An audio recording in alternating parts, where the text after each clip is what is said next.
Merci Madame la Ministre. La parole est à Madame Anne Gromersch pour le groupe Les Républicains.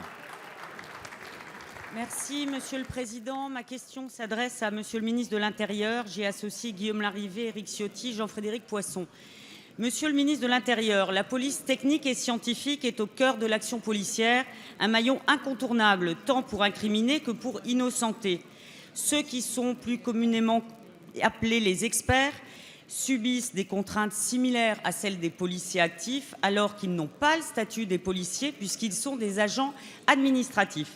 À ce titre, ils sont exposés à des contraintes comme l'obligation d'être accompagnés d'un officier de police judiciaire sur le terrain.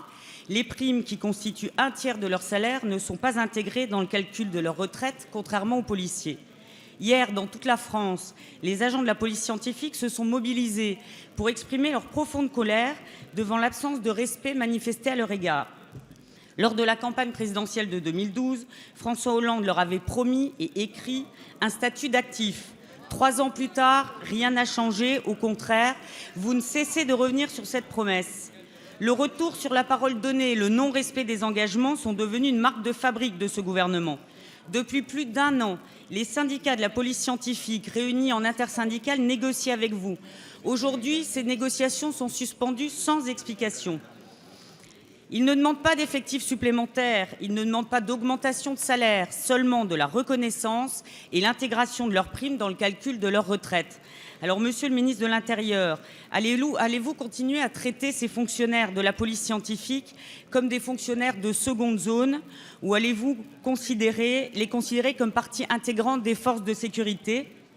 Que comptez-vous faire pour répondre enfin aux attentes légitimes de cette police scientifique? Je vous remercie. Merci Madame la députée. La parole est à Monsieur Bernard Cazeneuve, ministre de l'Intérieur. Madame la députée, il y a 2 parties dans votre question. Une partie qui correspond à des informations justes et une partie qui correspond à des informations erronées. Je souhaite donc par conséquent pouvoir vous apporter toutes les informations utiles. Ce qui est juste, c'est l'importance du travail que vous avez souligné à juste titre dans votre question, que fait la police scientifique et technique, qui n'est pas une police entièrement à part, qui est une police à part entière, qui doit être reconnue en raison des missions très importantes qu'elle accomplit dans le domaine de l'élucidation des actes de délinquance, dans le domaine du démantèlement des filières du crime organisé, dans le domaine de la lutte antiterroriste. Et nous avons vu au cours des derniers mois, sur un certain nombre de théâtres très importants, le travail significatif fait par la police scientifique et technique. Donc ce que vous dites est juste de ce point de vue-là, et ça correspond à la préoccupation du gouvernement. Ce qui n'est pas juste, en revanche, c'est que les négociations seraient rompues et que le gouvernement ne voudrait rien faire. Et je voudrais vous apporter tout élément de nature à vous rassurer sur ce point. D'abord, les négociations, elles sont continues. Le président de la République a reçu les organisations de la police scientifique et technique il y a de cela 10 jours et leur a donné toute garantie quant à la volonté qui est la nôtre de prendre en compte ce que sont les demandes qu'ils expriment.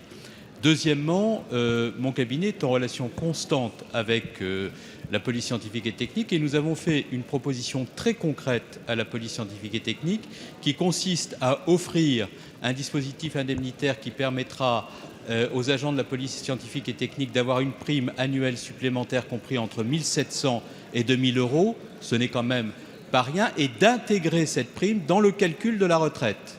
Et les organisations syndicales de la police scientifique et technique doivent communiquer à mon cabinet d'ici à la fin de la semaine de nouvelles propositions de manière à ce que la discussion se poursuive.